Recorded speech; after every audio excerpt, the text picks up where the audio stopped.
వచనాన్ని చదువుదాం. 27వ వచనం అన్ని జనులలో చూడండి. మీ అందున్న క్రీస్తు మహిమ నిరీక్షణ అయి ఉన్నాడు. మీ అందున్న క్రీస్తు మహిమ నిరీక్షణ అయి ఉన్నాడు. ప్రార్థన చేద్దాం. మా అద్వితీయ నాథుడు పరిశుద్ధుడైన తండ్రి, మా రక్షకుడైన యేసుక్రీస్తు ప్రభునామమున మీకు స్తోత్రం చెల్లిస్తున్నాము.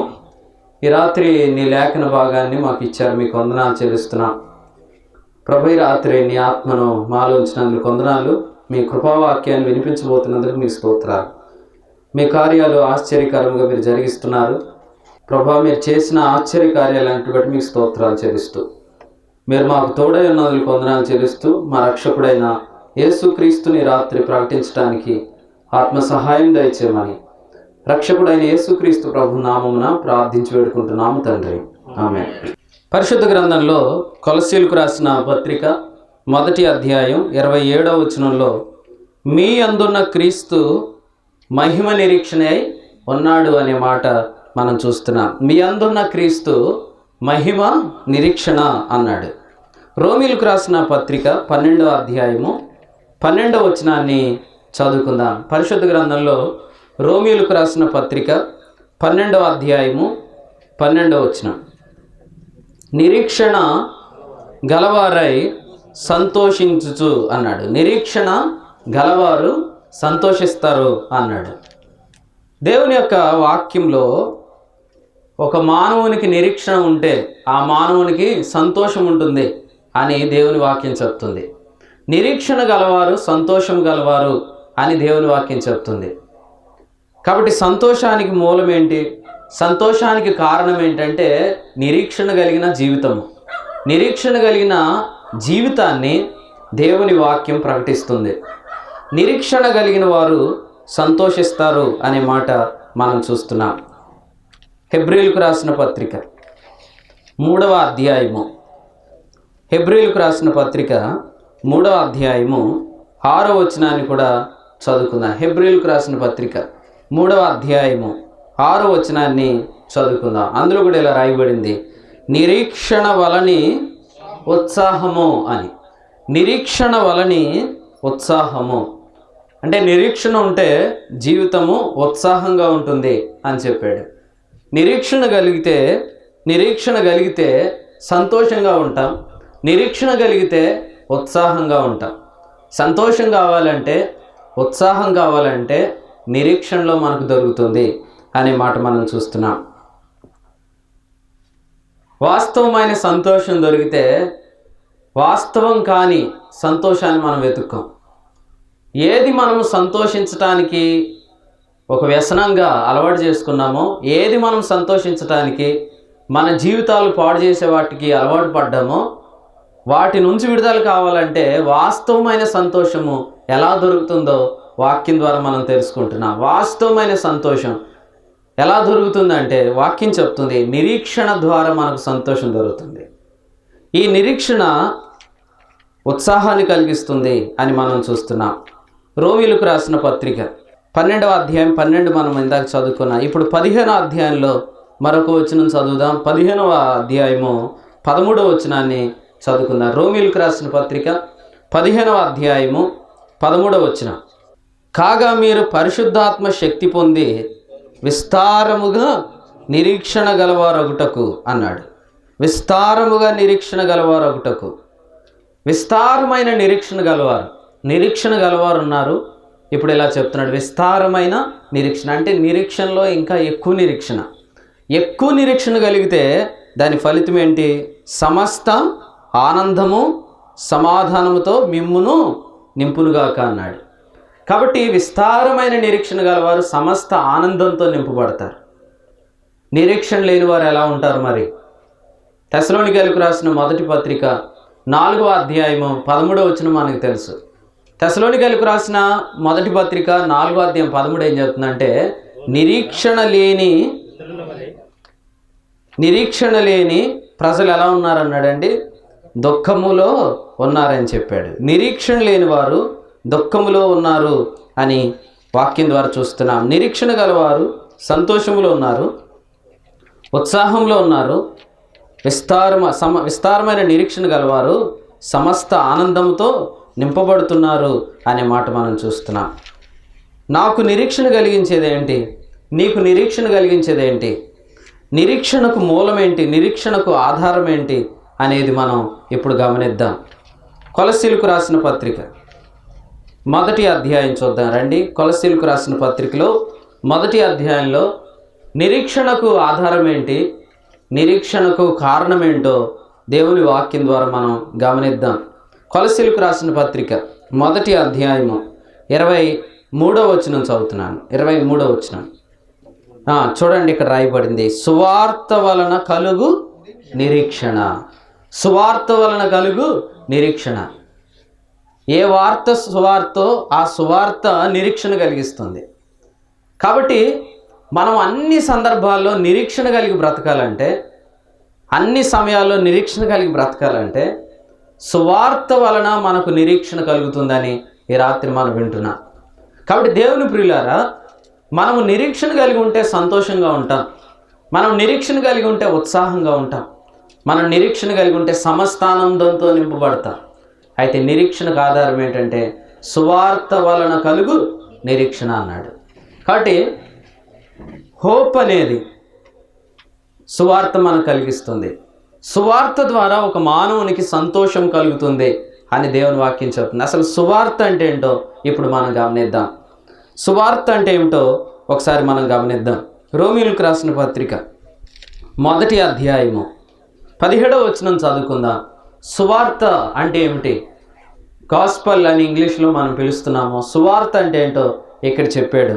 సువార్త అంటే ఏంటో ఇక్కడ జ్ఞాపకం చేస్తున్నాడు. విశ్వాస మూలముగా జీవించుట అన్నాడు. సువార్త అంటే ఏంటంటే జీవించే విధానము. అది ఎలాగంటే విశ్వాసము చేత అన్నాడు. ప్రవక్త అయిన హబక్కూకు రాసిన గ్రంథము 2వ అధ్యాయం 4లో చెప్పబడిన మాట రోమీయులకు రాసిన పత్రిక 1వ అధ్యాయం 17లో చెప్పబడింది. సువార్త అంటే విశ్వాసము అని చెప్పాడు. విశ్వాసం అనేది మతము అని తెలుగులో ట్రాన్స్లేట్ చేశారు కొన్నిసార్లు. కానీ విశ్వాసం అనేది ధర్మము అని మనము ప్రవక్తల గ్రంథంలో మనం చూస్తాం. విశ్వాసం అనేది ధర్మము. విశ్వాసం అనేది ధర్మము. ధర్మం అంటే మతము అని మనం ఏదైతే అంటున్నామో, విశ్వాసం అనేది ధర్మం. ఏ ధర్మం అయితే విశ్వాసం అని పిలువబడుతుందో ఆ విశ్వాసం పేరే సువార్త. కాబట్టి సువార్త అంటే ఏంటంటే విశ్వాసము అని అర్థం. ఇంగ్లీష్లో మనం ఫెయిత్ అని అంటాం, విశ్వాసము. చూడండి, సువార్త అంటే విశ్వాసం అనే మాట గలతీలకు రాసిన పత్రికలో తెలుగులో ట్రాన్స్లేషన్ ఒకసారి గమనిద్దాం. గలతీలకు రాసిన పత్రిక 1వ అధ్యాయము 24వ వచనాన్ని మనం చూస్తున్నప్పుడు అక్కడ ఇలా వ్రాయబడింది. గలతీలకు రాసిన పత్రిక 1వ అధ్యాయము 24వ వచనంలో విశ్వాసం అనేది ఏమని రాయబడింది చూడండి.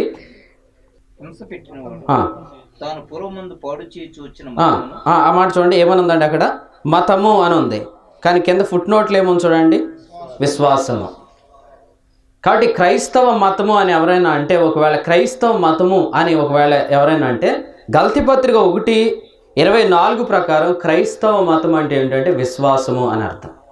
మామూలుగా మనము మతము అనేది అలవాటు కాబట్టి క్రైస్తవ మతము అని అంటే ఆ మతం పేరు విశ్వాసం అని చెప్పాడు. కాబట్టి ఇప్పుడు సువార్త అంటే ఏంటంటే విశ్వాసము. దానినే క్రైస్తవ మతం అని నాడు పిలిచారు. ఎవరు పిలిచారు? గలతీలకు రాసిన పత్రిక 1వ అధ్యాయం 13వ వచనం. గలతీలకు రాసిన పత్రిక 1వ అధ్యాయము 13వ వచనం. పూర్వమందు యోధా మతస్థులు. యోధా మతం అనేది బైబిల్ గ్రంథంలో మనం చూస్తాము. క్రైస్తవ మతం అనేది కూడా బైబిల్ గ్రంథంలో చూస్తాం.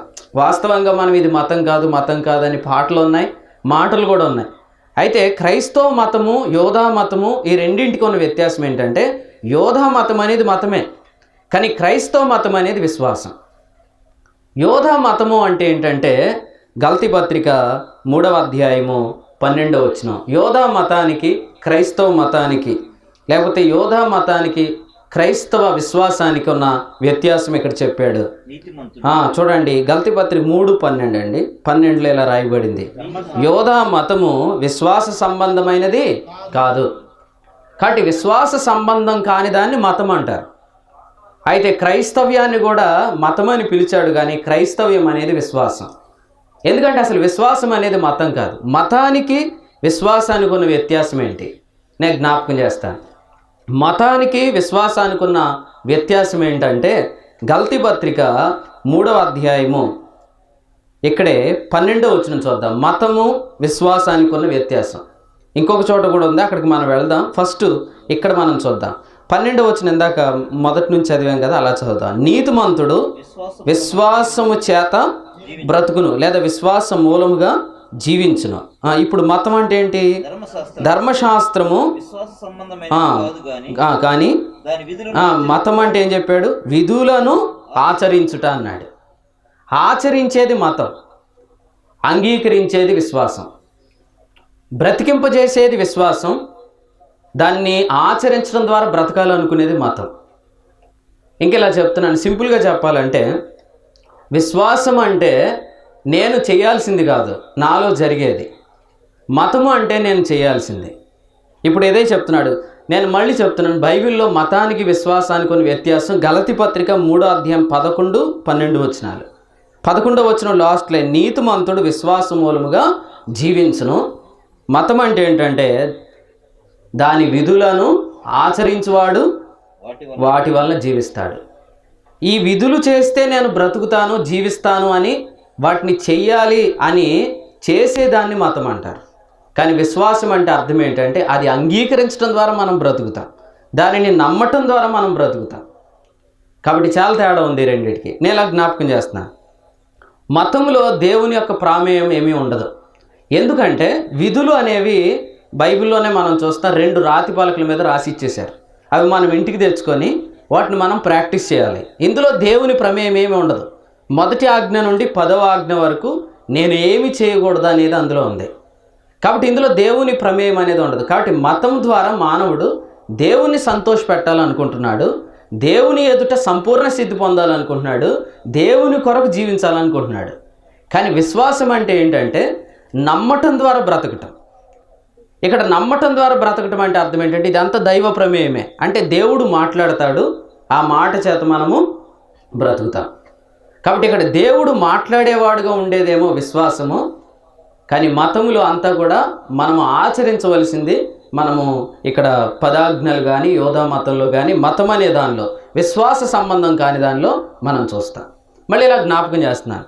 నేను ఇందాకే చెప్పాను, విశ్వాసము అనేది ఆచరించేది కాదు, విశ్వాసం అనేది అంగీకరించేది, అనుభవించేది.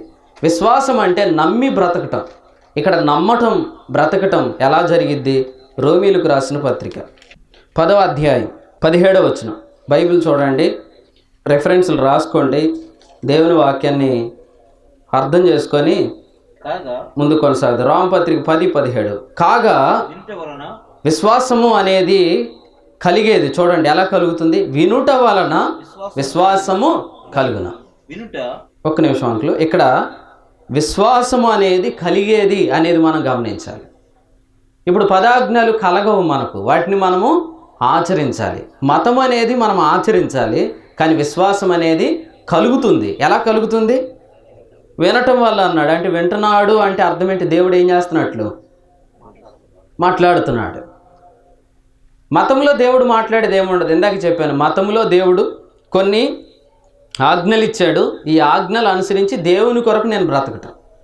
కానీ విశ్వాసం అంటే దేవుడు తరచుగా మనతో మాట్లాడతాడు, మాట ద్వారా ఆయన మనల్ని బ్రతికిస్తాడు, మాట ద్వారా ఆయన మనకు విశ్వాసాన్ని కలిగిస్తాడు. ఇప్పుడు చూడండి, రోమాపత్రిక 10వ అధ్యాయము 5వ వచనం 6వ వచనం, ఈ 2 కూడా మరలా మతానికి విశ్వాసానికి కొన్ని వ్యత్యాసం చెప్తున్నాయి. రోమాపత్రిక 10వ అధ్యాయం 5వ వచనం 6వ వచనంలో మతానికి విశ్వాసానికి కొన్ని వ్యత్యాసం గమనిస్తున్నాం. ఒకసారి మతం అంటే ఏం చెప్పాడు? 5వ వచనం, ధర్మశాస్త్ర మూలమగు నీతిని నెరవేర్చాలి. నెరవేర్చాలంటే ఇందాక చెప్పాడు, దాని విధులను ఆచరించాలి. We have to fulfil. మనము వాటిని ఆచరించాలి, వాటిని మనము నెరవేర్చాలి. కానీ విశ్వాసం అంటే ఏంటి? 4వ వచనం, విశ్వసించు ప్రతివానికి నీతి ఇక్కడ కలుగుతుంది. విశ్వాసం కలుగుతుంది, నీతి కలుగుతుంది. కలగటానికి కారణం ఏంటంటే క్రీస్తు ధర్మశాస్త్రమునకు సమాప్తి.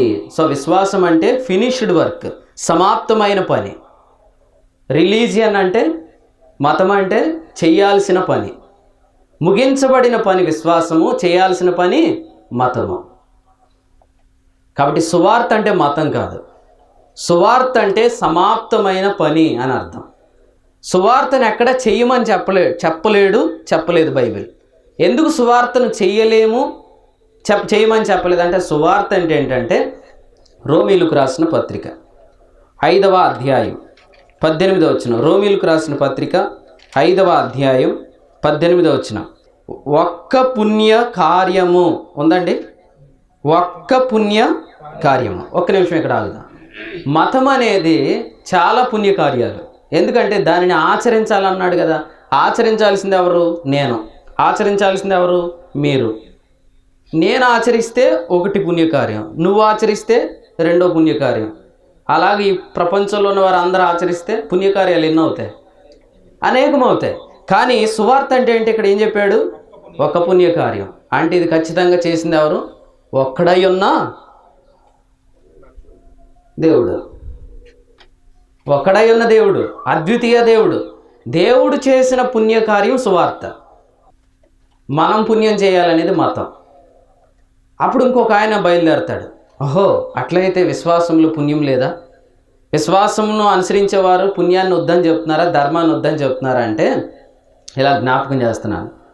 విశ్వాసం అనేది, సువార్త అనేది మనలో ఏం పుట్టిస్తుందో ఒకసారి చూడండి. విశ్వాసము అనేది, సువార్త అనేది మనలో ఏం పుట్టిస్తుందో చూడండి. గల్తీ పత్రిక, ఎఫెసీ పత్రికలో కూడా ఉంది. ఎఫెసీ పత్రిక 6వ అధ్యాయము 23వ వచనం చదువుతాం. ఎఫెసీ పత్రిక 6వ అధ్యాయము 23వ వచనం చదువుకుందాం.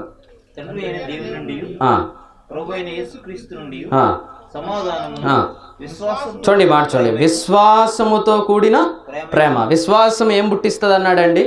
ప్రేమ పుట్టిస్తుంది. ప్రేమ కలిగినోడు ఏం చేస్తాడు? హెబ్రీ పత్రిక 10:24. కొందరు మానుకొనుచున్నట్టుగా సమాజముగా కూడుట మానక, ఆ దినము సమీపించుట మీరు చూచిన కొలది మరి ఎక్కువగా. ఎలాగో?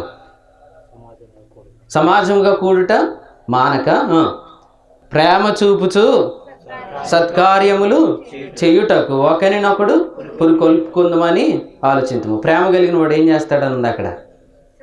సత్కార్యాలు. వాటినే ధర్మకార్యాలు అన్నాం, వాటినే పుణ్యకార్యాలు అన్నాం. పుణ్యకార్యాలు అనేవి నీతిమంతులుగా తెచ్చడానికి కాదు, నీతిమంతుడిలో నుంచి వచ్చే ఫలాలే పుణ్యకార్యాలు. నీతిమంతుడిగా తీర్చేది ఒక్క పుణ్యకార్యమే. ఆ నీతిమంతుడు అయిన తర్వాత స్వభావ సిద్ధంగా వచ్చేవి పుణ్యకార్యాలు. ఉదాహరణకి నేను ఎలా జ్ఞాపకం చేస్తున్నాను, మనం చాలా మంచి చేస్తున్నాం, చాలా ధర్మం చేస్తున్నాం. అయితే ఈ మంచి కార్యాలు, ఈ ధర్మకార్యాలన్నీ మనం చేస్తున్నప్పటికీ మనలో శాంతి లేదనుకోండి, అప్పుడు మనము ఆలోచించేసుకోవాలి. నేను చేస్తున్న పుణ్యం ద్వారా నేను నీతిమంతుడిని అవ్వాలనేది మతం చెప్తుంది. కానీ విశ్వాసం ఏం చెప్తుంది అంటే, దేవుడు చేసిన పుణ్యకార్యం ద్వారా నువ్వు నీతిమంతుడు అవుతావు. నువ్వు నీతిమంతుడు అయిన తర్వాత ఆ నీతి అనే బీజములో నుండి పుణ్యకార్యాలనే ఫలాలు వస్తాయి. వాటిని ఏమన్నాడు చూద్దాం. యాకోబు పత్రిక 2వ అధ్యాయం, యాకోబు పత్రిక 2వ అధ్యాయము 22వ వచనం చదువుదాం. యాకోబు పత్రిక 2వ అధ్యాయము 22వ వచనం. విశ్వాసము అతని క్రియలతో కూడి ఉంటుంది. విశ్వాసము దేంతో ఉంటుందండి? క్రియలతో ఉంటుంది. అంటే విశ్వాసం కలిగిన వాడు ఏం చేస్తాడు? క్రియలు చేస్తాడు. ఆ క్రియలు కష్టంతో చేసేది కాదు. మీకు చెప్తాను చూడండి. కష్టంతో చేసే క్రియలు నీతిమంతుడు అవుదామని చేసే క్రియలు, నిత్య జీవం పొందుదామని చేసే క్రియలు, పాపం పోగొట్టుకుందామని చేసే క్రియలు, అవి కష్టంతో చేసే క్రియలు. వాటిని బైబిల్లో ఏమనుందంటే ధర్మశాస్త్ర సంబంధ క్రియలు అన్నాడు. ఇంకా అర్థమయ్యే భాషలో ఏమన్నాడంటే స్వనీతి కార్యములు అన్నాడు. స్వనీతి కార్యములు. కానీ ఇక్కడ చెప్పింది విశ్వాస కార్యములు. విశ్వాస క్రియలు అనేవి కష్టం కాదు. ఎందుకు? ఇప్పుడు వాటిని దేంతో పోల్చాడు చూడండి. 20వ వచనం.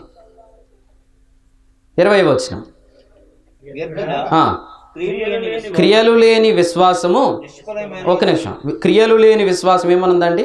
నిష్ఫలము. అంటే విశ్వాస క్రియలు అంటే ఏంటి చెప్పండి? ఆ మాటను బట్టి విశ్వాస క్రియలు అంటే ఏముంది అక్కడ? ఫలం. ఫ్రూట్ అనేది కష్టపడితే రాదు. ఫ్రూట్ అనేది, ఫలం అనేది కష్టపడితే రాదు. కాబట్టి విశ్వాస క్రియలు అనేవి, విశ్వాసం అనే బీజం ఉంది కాబట్టి దాని ఫ్రూట్ అనేది, విత్తనం విశ్వాసం, ఫలము సత్క్రియలు. విత్తనం విశ్వాసం, విత్తనం సువార్త. సువార్త అనే బీజం లోపల ఉంటే దానిలో నుంచి పుణ్యకార్యాలు, ధర్మకార్యాలు వస్తాయి. ప్రభు వాక్యం ఏం చెప్తుందంటే ఒక చేతితో చేసింది ఇంకో చేతికి తెలియకూడదు అన్నాడు. కాబట్టి మనము రహస్యంగా కూడా చాలా ధర్మకార్యాలు చేయగలుగుతాం. మనం డబ్బులు ఖర్చు పెట్టినట్టు కూడా తెలియకుండా ఖర్చు పెట్టగలగాలి. మనం దేవుని సేవ కొరకు కానీ ఇతరులకు కానీ ఇచ్చే వాటిని కూడా మనం ఫోకస్ చేసుకోకుండా చేయగలగాలి. అట్టి కృప దేవుడు ఇస్తాడు. నేను ఎంత చేస్తున్నా నేను తెలియబడకపోతే ఎలాగనే ఆ లోపల అపేక్ష అనేది ఉండదు. కాబట్టి మనం చేస్తున్న ప్రతీది కూడా స్వభావ సిద్ధంగా వస్తుంది. ఎలాగంటే ఒక్క పుణ్యకార్యం ద్వారా కలిగే నీతిలో నుంచి అనేక పుణ్యకార్యాలు వస్తాయి. వాటిని ఎలా అన్నాడు? ఫిలిప్పీలకు రాసిన పత్రిక 1వ అధ్యాయం. అనేక పుణ్యకార్యాలు నీతినివ్వవు, ఒక్క పుణ్యకార్యం నీతినిస్తుంది. ఆ నీతిలో నుంచి అనేక పుణ్యకార్యాలు వస్తాయి. ఫిలిప్పీ పత్రిక 1వ అధ్యాయము 11వ వచనాన్ని చదువుకుందాం. ఫిలిప్పీలకు రాసిన పత్రిక 1వ అధ్యాయము 11వ వచనం. ఇది 1:11, అది 2:22. యాకోబు పత్రిక 2:22, ఫిలిప్పీ పత్రిక 1:11, 111, 222. ఓకే, ఫిలిప్పీ పత్రిక 1:11 అండి. అందులో ఇలా రాయబడింది, మీరు యేసుక్రీస్తు వలననైనా నీతి ఫలములతో నిండుకొనిన వారై అన్నాడు. నీతి ఫలాలు నీతిలో నుంచి పుట్టుకొస్తాయి. కానీ నీతి అనేది ఎందులోంచి పుట్టుకొస్తుంది? ఒక్క పుణ్యకార్యంలోంచి. 5th క్లాస్ చదివే వాళ్ళకి కూడా అర్థమవుతుంది ఇది. 3rd క్లాస్ చదివే వాళ్ళకి కూడా అర్థమవుతుంది. కాకపోతే 10th క్లాస్ దాటినా అర్థం కావట్లేదంటే వింటలేదని అర్థం. అంతే, ఒక్కటే పుణ్యకార్యం, అందులో నుంచి నీతి వస్తుంది. ఆ నీతిలో నుంచి అనేకమైన పుణ్యాలు వస్తాయి. ఈ అనేకమైన పుణ్యాలు ఒక చేతితో చేసిన ఇంకో చేతికి తెలియకుండా చేయగలుగుతాం. మనం చేస్తుంది కూడా అది మన మీద భారంగా ఉండదు కాబట్టి దీని ఫలం అన్నాడు. భారం అయితే అది కష్టము, అది మనం కష్టపడి చేస్తున్నాం అనేది మనము అతిశయించడానికి అవకాశం ఉంటుంది. కానీ అతిశయించే అవకాశం ఉండదు. ఎందుకంటే ఎవరైనా బ్రదర్ నువ్వు ఎంత తగ్గించుకుంటున్నావు, ఎలా తగ్గించుకుంటున్నావు అని ఎవరైనా అడిగారు అనుకోండి, అప్పుడు మనం ఏం చెప్తామంటే అది కూడా మనకేమీ ఎన్నికగా అనిపించదు. నేను ఎంత తగ్గించుకుంటున్నాను తెలుసా అని చెప్పుకుంటున్నారంటే అర్థం ఏంటి అంటే అది వాళ్ళు చాలా కష్టపడి నటిస్తున్నారు అంతే. కానీ వాస్తవంగా లోపల స్వభావ సిద్ధంగా దేవుడు విధేయతను నేర్పిస్తాడు, స్వభావ సిద్ధంగా దేవుడు ప్రేమను నేర్పిస్తాడు. నేను నిన్ను చాలా ప్రేమించాను, నేను చాలా ఓర్చుకున్నాను అని చెప్పుకోకర్లేదు. అట్టి కృప దేవుడు మనకిస్తాడు. అందుకనే ప్రియులారా, ఫిలిప్పీ పత్రికలు ఏమన్నాడంటే 1:11, యాకోబు పత్రిక 2:22, ఈ 2 చోట్ల ఏమన్నాడంటే విశ్వాసము క్రియలను పుట్టిస్తుంది, నీతి ఫలములను పుట్టిస్తుంది అన్నాడు. ఇప్పుడు నేను ఎలా చెప్తున్నాను, మతము అంటే అనేక పుణ్యకార్యాలు, కానీ విశ్వాసం అంటే ఒకటే పుణ్యకార్యం. విశ్వాసం అనేది కలిగేది, మతం అనేది ఆచరించాల్సిందే. కాబట్టి ఇప్పుడు నేను ఎలా చెప్తున్నా, మతములో నిరీక్షణ లేదు, సువార్త వలన నిరీక్షణ కలుగుతుంది. మతం నిరీక్షణ కలిగించదు. ఈరోజు మీరు ఎవరినన్నా అడగండి, ఇన్ని పుణ్యం చేస్తున్నావు కదా, ఎంత మంచి చేస్తున్నావు కదా, నువ్వు నిత్య జీవానికి వెళ్తావన్న నిరీక్షణ నీకు ఉందా అని అడిగితే ఏమో ఎవరికి తెలుసు అంటారు. కానీ సువార్తను అంగీకరించిన వ్యక్తి, సువార్తను అంగీకరించాను కాబట్టి నేను రక్షణ పొందాననే సత్యం ఎరిగిన వ్యక్తిని అడగండి, ఖచ్చితంగా చెప్తాడు పుణ్యం చేస్తుంది నేను కాదు, దేవుడే నా కొరకు పుణ్యం చేశాడు, ఆయన చేసిన పుణ్యకార్యం వల్ల నీతి నాకు దానంగా అనుగ్రహించబడింది, నేను నీతిమంతునిగా తీర్చబడ్డాను కాబట్టి ఈ లోకాన్ని నేను ఎప్పుడు విడిచిపెట్టినా నేను నిత్య జీవానికి వారసుని కాబట్టి నేను విశ్రాంతిలో ఉంటానని చెప్పగలుగుతాడు. కాబట్టి నిరీక్షణ లేని వ్యక్తి ఎలా ఉన్నాడు అంటే వాక్యం చెప్తుంది, నిరీక్షణ లేనివాడు దుఃఖంలో ఉన్నాడు. నేను ఎలా జ్ఞాపకం చేస్తున్నా, నిరీక్షణ లేనివాడు దుఃఖంలో ఉన్నాడు అనే దగ్గర సామెతల గ్రంథంలో ఒక మాట మనకు తెలుసు, ఒకడు నవ్వుచుండినను అతని హృదయమున దుఃఖం ఉండవచ్చును అన్నాడు. ఎందుకు నవ్వుతున్నాడు మరి? హృదయంలో దుఃఖం ఉన్నప్పుడు అతను ఎందుకు నవ్వుతున్నాడు అంటే నా హృదయంలో దుఃఖం లేదని అందరినీ మోసం చేస్తున్నాడు, అందుకని అన్నాడు హృదయం అన్నిటికంటే మోసకరం. మోసపోవద్ది రాత్రి. హృదయంలో నెమ్మది లేకుండా, హృదయంలో దుఃఖం ఉన్నట్లయితే, హృదయంలో సమాధానం లేనట్లయితే నిరీక్షణ కలిగించేది సువార్త మాత్రమే. సువార్త అంటే దేవుని వాక్యం ద్వారా గమనిస్తాం, సువార్త అంటే విశ్వాసము. విశ్వాసము అంటే అర్థం ఏంటంటే ఆచరించేది కాదు, అది అనుభవించేది. అందుకని ఇప్పుడు పేతురు రాసిన మొదటి పత్రిక 1వ అధ్యాయం 2వ వచనాన్ని చదువుకుందాం. సువార్త విశ్వాసము అనేది అనుభవించేదే కానీ మనం ఆచరించేది కాదనేది మనం తెలుసుకుంటున్నాం. ప్రభు దయాళుడని మీరు రుచి చూచి ఉన్న ఎడల. ప్రభు ఎవరో ఎలా తెలిసిద్ది? రుచి చూస్తే తెలిసిద్ది. అంటే ప్రభువుని అంగీకరించడం ద్వారా మనం అనుభవిస్తాం. ఒక వ్యక్తి సువార్తను అనుభవించడం ద్వారా, అంగీకరించడం ద్వారా ఆ సువార్తను అనుభవిస్తాడు. ఒక వ్యక్తి సువార్తను అనుసరించడం ద్వారా ఆ సువార్త వలన రక్షణను అనుభవిస్తాడు. కాబట్టి ప్రియులారా, విశ్వాసము అనేది, సువార్త అనేది అది మనం చేసేది కాదు, అది మన కొరకు దేవుడు చేసిన ఒక్క పుణ్య కార్యమని మనం గమనిస్తున్నాం. ఎందుకు అసలే 2 మాటలు నేను ఎంతవరకు చెప్పాను. 1 నిరీక్షణ, 2 విశ్వాసం. 1 నిరీక్షణ, 2 విశ్వాసం. నిరీక్షణ అనేది ఎవరిలో ఉంటుందంటే, నిరీక్షణ అనేది ఎవరికి కలిగిద్దంటే కొలసి పత్రికలో చదువుకున్నాం. మరొకసారి మళ్ళీ చదువుకుందాం. కొలసీలకు రాసిన పత్రిక 1వ అధ్యాయం. ఇంకా ఈ రాత్రి ఎవరు మోసపుచ్చుకోవాల్సిన అవసరం లేదు.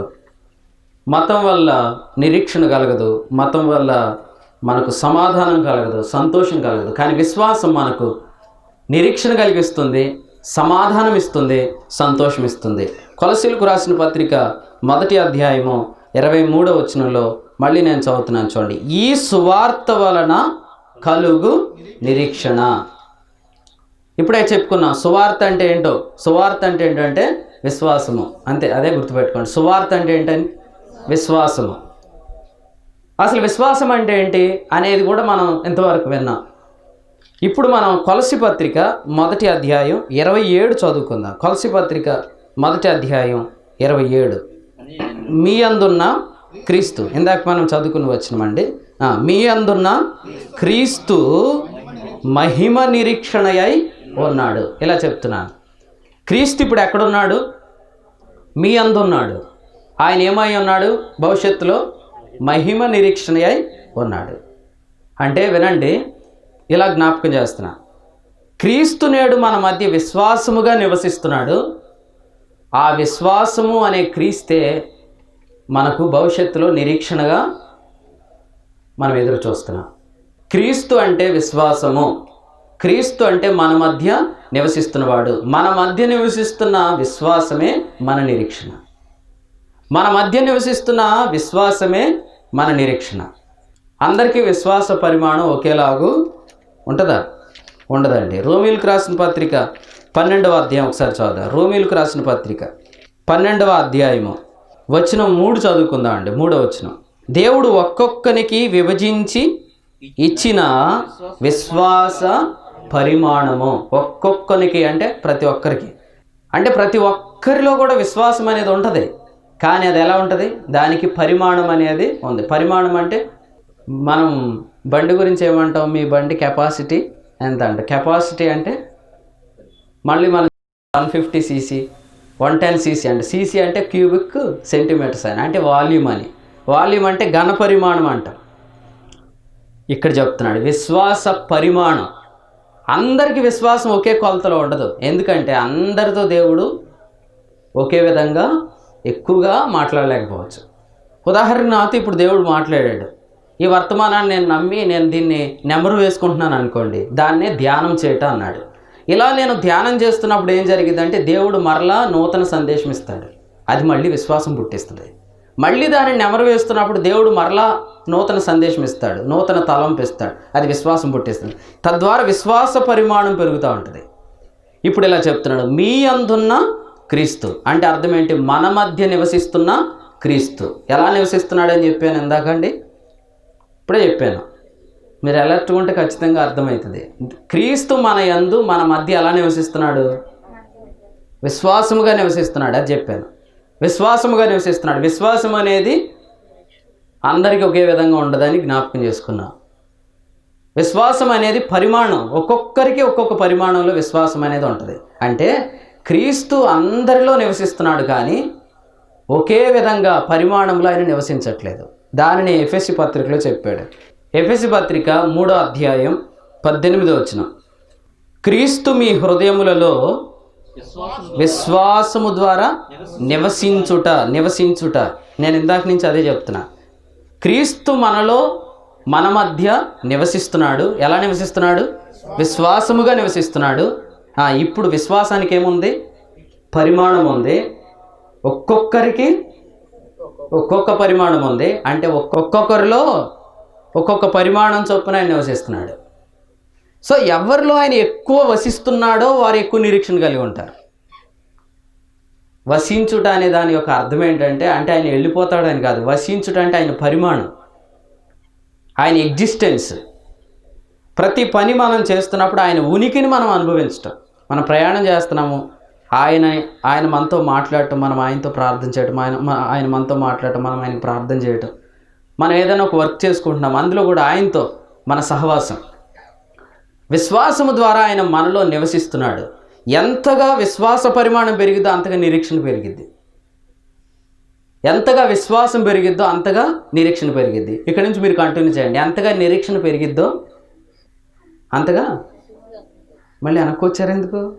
ఫస్ట్ పాయింట్ ఏంటి ప్రసంగంలో? ఫస్ట్ రిఫరెన్స్ రోమపత్రిక 12:12 చదవండి. 3 పాయింట్లు చెప్పాము, ఫస్ట్నే చెప్పాము.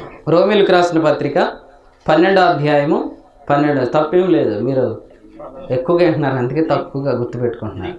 నిరీక్షణ గలవారై సంతోషించుడి. ఇప్పుడు చెప్పండి, నిరీక్షణ ఉంటే ఏముంటుంది అన్నాడు అక్కడ. సరే ఇలా చెప్పండి. విశ్వాస పరిమాణం పెరిగితే క్రీస్తు నివాసము పెరుగుతుంది. అంటే విశ్వాసం పెరిగితే ఏం పెరిగిద్ది అన్నాడు? నిరీక్షణ. నిరీక్షణ పెరిగితే ఏమన్నాడు? సంతోషం. ఇప్పుడు ఎవరికి ఎక్కువ సంతోషం కావాలో వాళ్ళు ఏం చేయాలా? విశ్వాస పరిమాణం పెంచుకోవాలా. మీలో క్రీస్తు నివసిస్తున్నాడు. ఎలా నివసిస్తున్నాడు? మరలా ఒకసారి చదువు. ఎఫెసీ పత్రిక 3వ అధ్యాయం 15-18 వచ్చిన. ఎఫెసీ పత్రిక 3వ అధ్యాయము 15-18 వచ్చినాలు. విశ్వాసము ద్వారా మీ హృదయములలో క్రీస్తు నివసిస్తున్నాడు. విశ్వాసము ద్వారా మీ హృదయములలో క్రీస్తు నివసిస్తున్నాడు. అమ్మా, దేవుడు నివసిస్తున్నాడు మన మధ్య. ఎందుకో తెలుసా? నీకున్న విశ్వాసాన్ని బట్టి ఆయన నీలో నివసిస్తున్నాడు.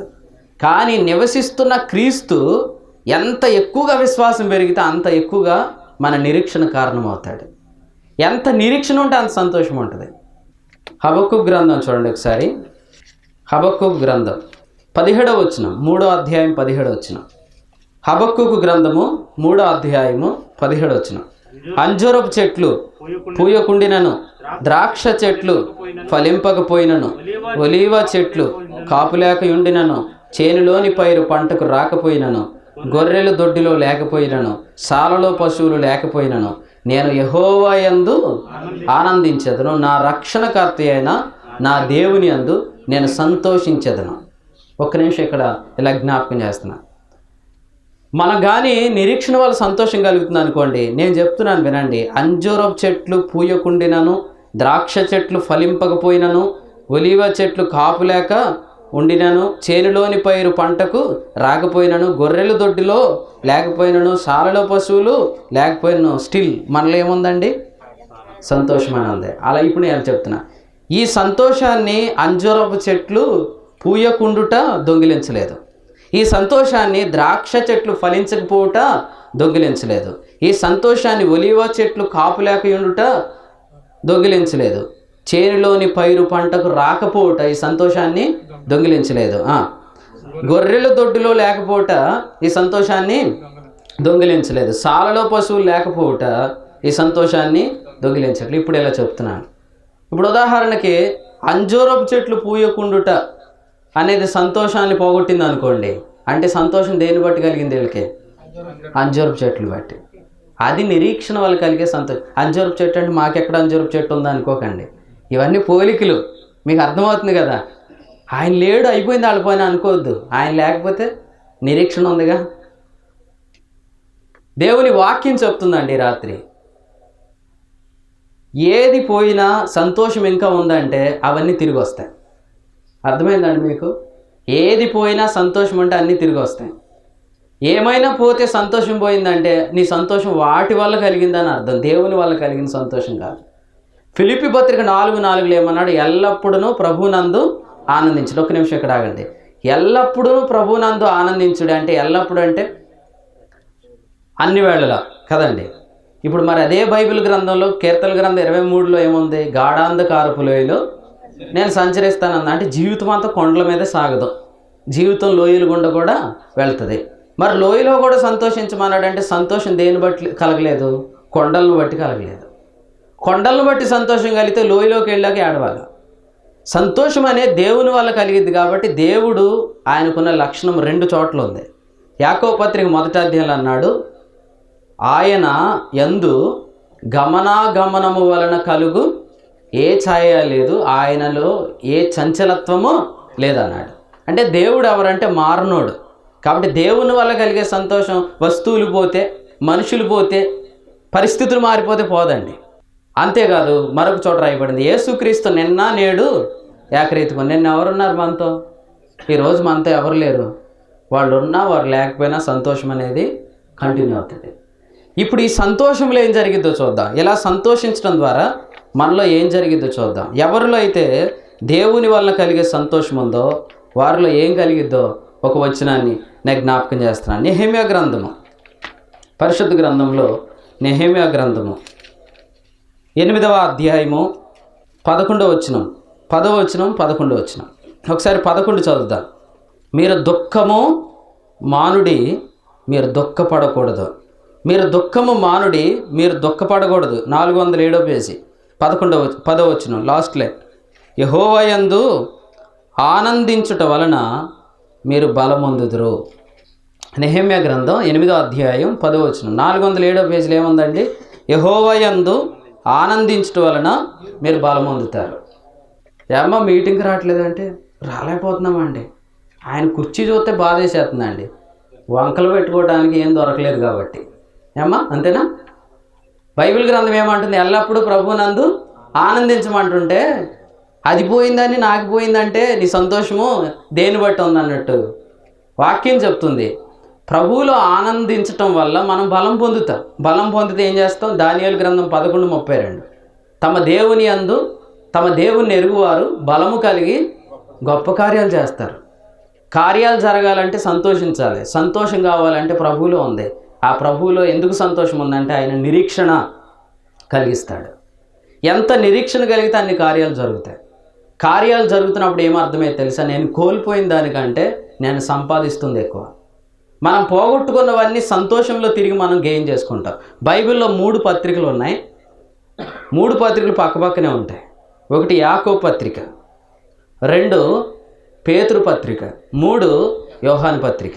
యాకోబు పత్రిక, పేతురు పత్రిక, యోహాను పత్రిక. యాకోబు పత్రిక అంతా కూడా విశ్వాసము, నిష్కపటమైన విశ్వాసం అనే మాటను తెలియజేస్తుంది. పేతురు పత్రిక సమృద్ధి అయిన జీవాన్ని తెలియజేస్తుంది. యోహాను పత్రిక పరిపూర్ణమైన సంతోషాన్ని తెలియజేస్తుంది. యాకోబు పత్రిక విశ్వాసము, పేతురు పత్రిక జీవము, యోహాను పత్రిక సంతోషము. ఎవరిలో అయితే సంతోషం పరిపూర్ణమవుతుందో వారు పోగొట్టుకున్నవన్నీ తిరిగి పొందుకుంటారు. ఇలా చెప్తున్నాను, ఎక్కడ ఏడుపు ఉంటుందో అక్కడ దొంగలు ఉంటారు. చూపిస్తాను రండి. మనం ఏదైనా కోల్పోతాము అంటే అర్థం ఏంటంటే మనము ఏడిస్తే కోల్పోతాం, కానీ సంతోషిస్తే సంపాదించుకుంటాం. న్యాయాధిపతుల గ్రంథం, న్యాయాధిపతుల గ్రంథం. నిరీక్షణ లేని వారు దుఃఖిస్తారు, కానీ నిరీక్షణ గలవారు సంతోషించి బలం కలిగి గొప్ప కార్యాలు చేస్తారని మనం గమనిస్తున్నాం. న్యాయాధిపతుల గ్రంథం 2వ అధ్యాయంలో ఒక వచనాన్ని మనం చదువుదాం. 2వ అధ్యాయం న్యాయాధిపతుల గ్రంథం 1వ వచనంలోనే ఉందా మాట. ఒకసారి 1వ వచనం చదువుకుందాం. యెహోవా దూత గిల్గాలు నుండి బయలుదేరి బోకీమునకు వచ్చాడు. బోకీము అంటే అర్థం ఏంటి? 5వ వచనంలో ఉంది. జనులు ఎలుగెత్తి ఏడ్చారు. బోకీము అంటే అర్థం ఏంటి? బాకా, బోకీము అనే 2 పదాలు మనం చూస్తాం. బాకా లోయ, బోకీము అంటే హెబ్రీలో బాకా అంటే ఏడుపు అని అర్థం. ఏడుపు దగ్గర ఎవరున్నారు చూడండి. 2వ అధ్యాయం 11వ వచనం, 14, 2వ అధ్యాయం 14వ వచనం లాస్ట్ లైన్ చదువుతున్నాను. ఆయన దోచుకొని వారి చేతికి వారిని అప్పగించను, వారి ఇశ్రాయేలీయులను దోచుకొనిరి. మీలో ఎవరికైనా గుర్తుంటే న్యాయాధిపతుల గ్రంథంలో 7 దోచుకొని పడ్డాయని మనం బైబిల్ స్టడీలో నేర్చుకున్నాం. 1 ఫస్ట్ది చెవి, 2వది నోరు, 3వది మనస్సు, 4వది చేతులు, 5వది నడుము, అలాగ వెళ్తే 7వది కాళ్ళు అని చెప్పాడు. కాబట్టి ప్రియులారా, దేవుని వాక్యంలో మనం గమనిస్తున్నప్పుడు న్యాయాధిపతుల గ్రంథంలో 2వ అధ్యాయం 14వ వచనంలో దొంగలు మనకు కనిపిస్తున్నారు. ఈ దొంగలు ఎక్కడున్నారంటే బోకీము అనే స్థలంలో ఉన్నారు. ఇప్పుడు బోకీము అంటే అర్థం ఏముంది? దుఃఖము. నేను ఇందాక చెప్పాను, దుఃఖములన్నీ దొంగిలించబడతాయి, కానీ సంతోషములన్నీ పునరుద్ధరించబడతాయి. అంటే ఏదైనా మనకు రీస్టోర్ చేయబడాలంటే, రెస్టోరేషన్ కావాలంటే సంతోషించాలి. కాబట్టి ఎవరు సంతోషిస్తారో మీరు పోగొట్టుకున్నవన్నీ తిరిగి సంపాదించుకుంటారు. ఒక ఆమె 10 నాణేళ్ళు ఒక నాణ్యం పోగొట్టుకుంది. లూకాసు సువార్త 15వ అధ్యాయంలో ఆమె ఏం చేసిందంటే దీపమును వెలిగించింది, పోగొట్టుకున్న నాణ్యం ఆమెకు దొరికింది.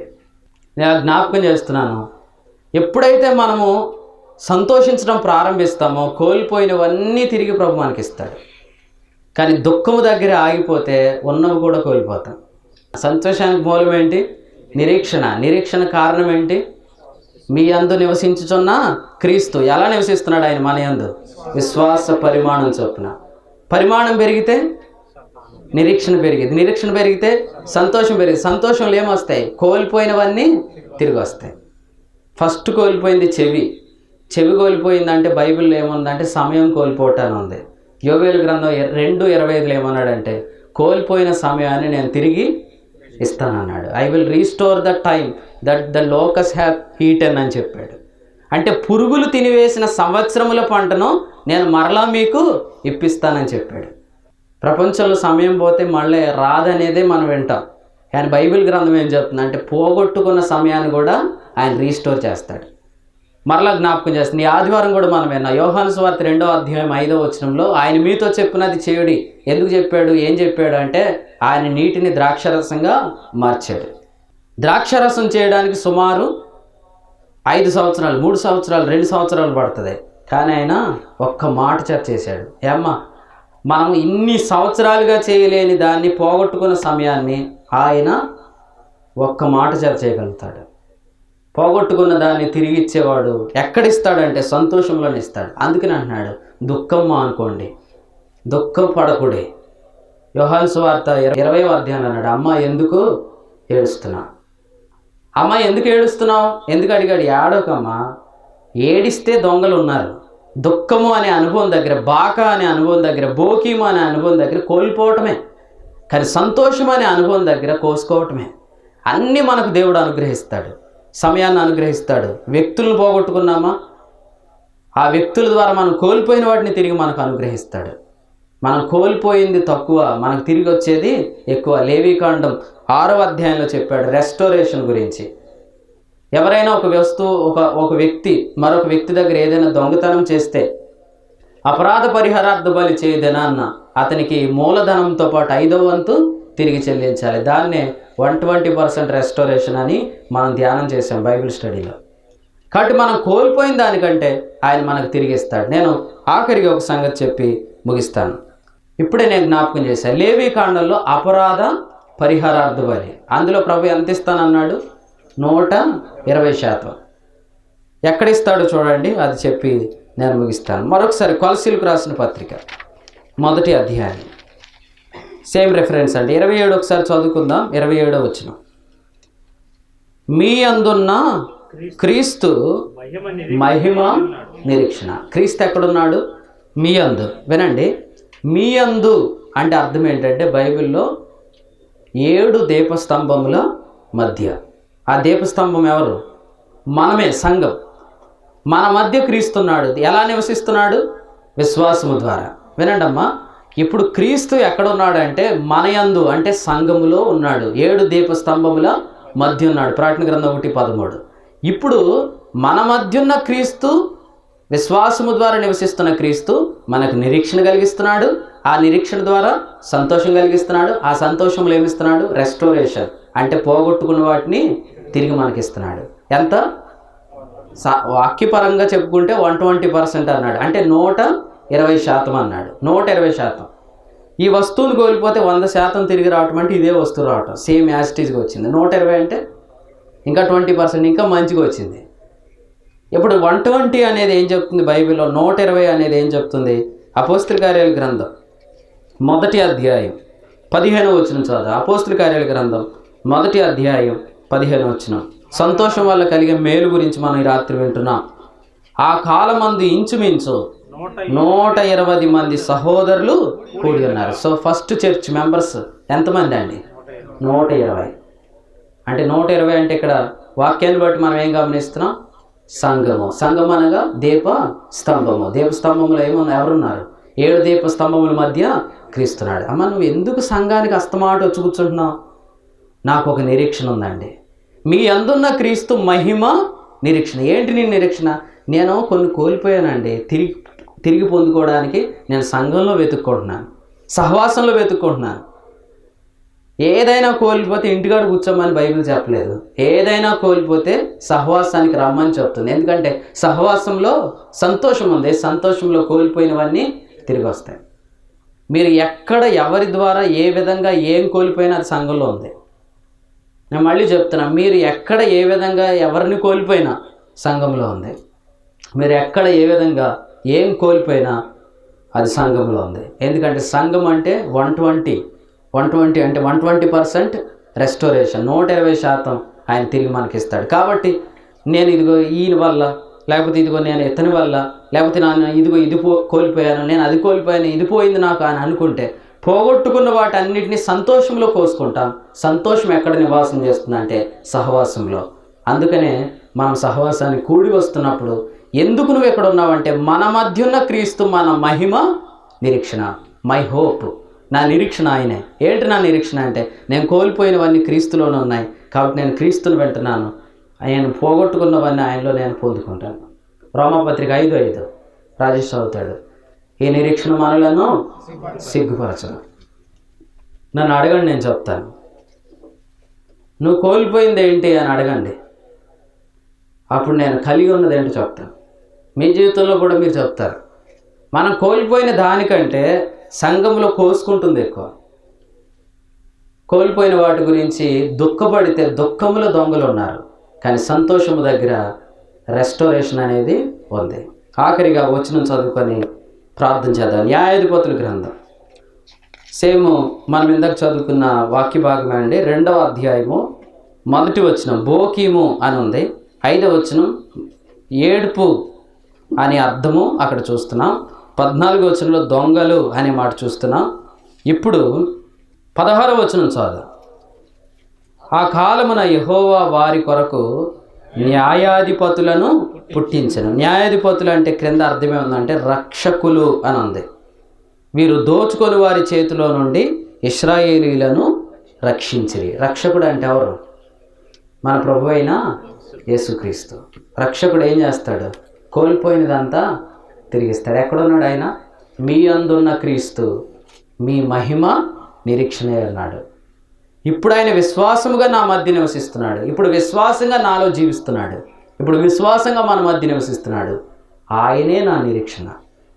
కాబట్టి క్రైస్తవ్యము, సువార్త అంటే అర్థం ఏంటంటే విశ్వాసము మరియు నిరీక్షణ.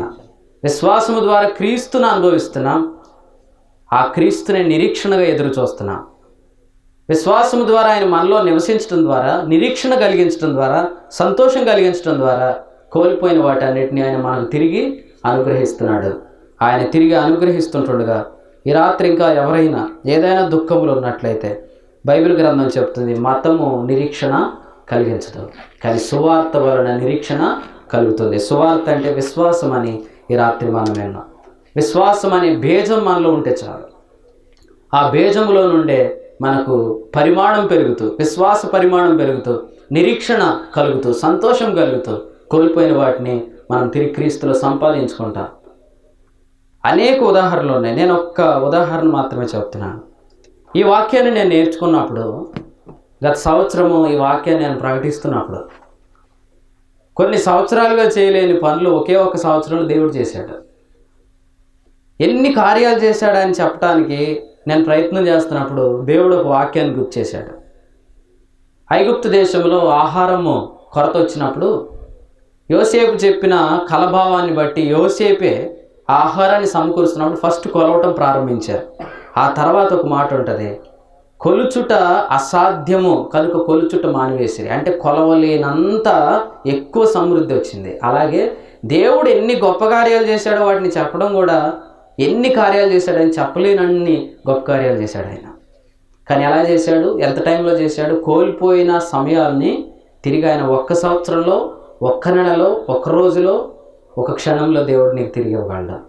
కాబట్టి ఈ లోకం అంతా కోల్పోయే వాటి గురించి మాట్లాడుతుంది, కానీ క్రీస్తు తిరిగి పునరుద్ధరణ, రెస్టోరేషన్, తిరిగి పొందుకోవడం గురించి మాట్లాడుతున్నాడు. నేను ఎలా చెప్తున్నాను, ఏ విషయంలో మీరు ఏడుస్తున్నారు?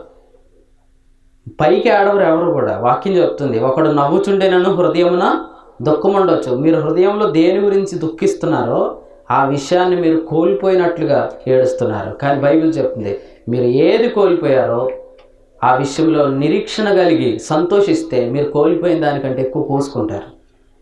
మాకు ఉందండి, సంతోషించాలని ఉందండి, కానీ సంతోషం రావట్లేదు. నేను అందుకే చెప్పాను, సంతోషానికి మూలం నిరీక్షణ, నిరీక్షణకు మూలం విశ్వాసం.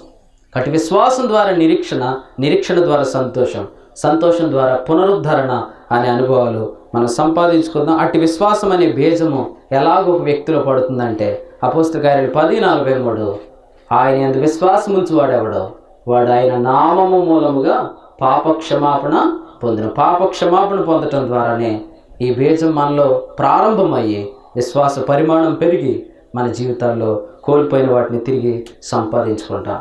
అట్టి పాపక్షమాపణ ఈ రాత్రి అనేక మందికి దేవుడు అనుగ్రహించునుగాక. ఆమేన్. ప్రార్థన చేసుకొని కూడికను ముగింపు చేద్దాం. ఆయా స్థలాల్లో ఉన్నవారు తల వంచి మీరున్న చోటనే కళ్ళు మూసుకొని ఈ ప్రార్థనలు ఏకీభవించవచ్చు. ప్రియ సహోదరుడా, సహోదరి, పెద్దలారా, చిన్నలారా, స్నేహితులారా, తల్లిదండ్రులారా, ఎక్కడి నుంచి మీరు ఈ వాక్యం విన్నారో నాకు తెలియదు, కానీ మీరు ఒకవేళ దుఃఖంలో ఉంటే ఇప్పుడైనా ఆలోచించండి. మతము నిరీక్షణ కలిగించదు, మతంలో సంతోషం ఉండదు. పోగొట్టుకున్నవి తిరిగి పొందుకుంటానన్న నిరీక్షణ విశ్వాసంలో కలుగుతుంది. విశ్వాసం అంటే ఆచరించేది కాదు, విశ్వాసం అంటే అనుభవించేది. విశ్వాసం అంటే చేసేది కాదు, విశ్వాసం అంటే ఒక్క పుణ్య కార్యం వలన జీవప్రదమైన నీతి విధించబడుట. దేవుడు మన కొరకు ఒక్క పుణ్యకార్యం చేశాడు. ఎందుకంటే మొదటి మనుషుడు ఒక్క అపరాధం వల్ల ఆ మొదటి మానవులను సృష్టించబడిన మానవులందరూ దేవుని వలన కలుగు జీవంలో వేరుపరచబడ్డారు.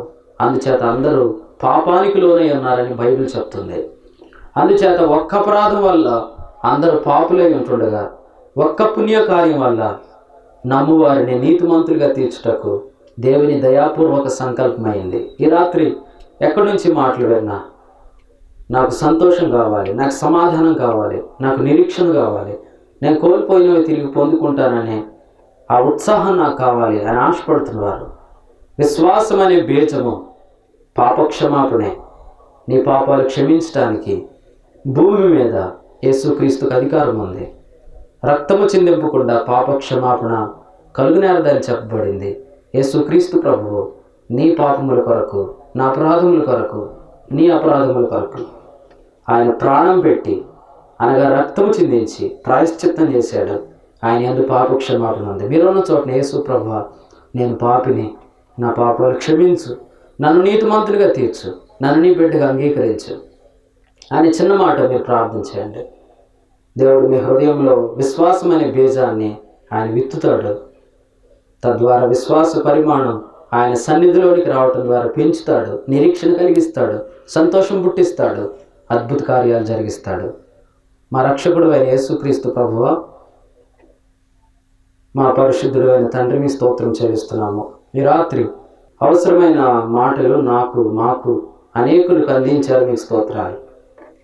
ఈ కొడుకులో ప్రయాసపడిన ప్రతి బిడ్డ కొరకు మీ స్తోత్రాలు.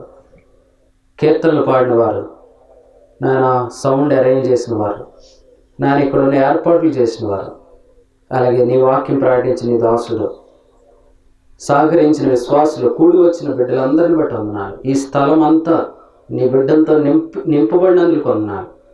మొదటి వారు కడపటి వారు అవుతారని వాక్యంలో చెప్పబడినట్లుగా దగ్గరగా ఉన్నవారు నీ సన్నిధిని నిర్లక్ష్యం చేసిన, దూరము నుండి అనేకులు నీ సన్నిధికి వచ్చి నీకు ఇచ్చిన విధేయతను బట్టి, వారు చూపించిన విధేయతను బట్టి మీకు స్తోత్రం చెల్లిస్తున్నా. నీ కార్యాలు రాత్రి అనేకుల్లో జరిగాయని మీకు స్తోత్రం చెల్లిస్తున్నాము. అనేకులను ఈ కుడికు పాత్రలుగా చేసిన స్తోత్రం చెల్లిస్తున్నాం. ఏర్పాటు చేయబడిన పలహారాన్ని బట్టి కూడా మీకు స్తోత్రం చెల్లిస్తూ, కుటుంబాన్ని దీవించమని, వచ్చిన వారందరికీ మీ కృపాక్షేమం తోడుగా ఉంచమని రక్షకుడైన యేసుక్రీస్తు ప్రభు నామమున స్తోత్రించి ప్రార్థిస్తున్నాము తండ్రి. ఆమేన్.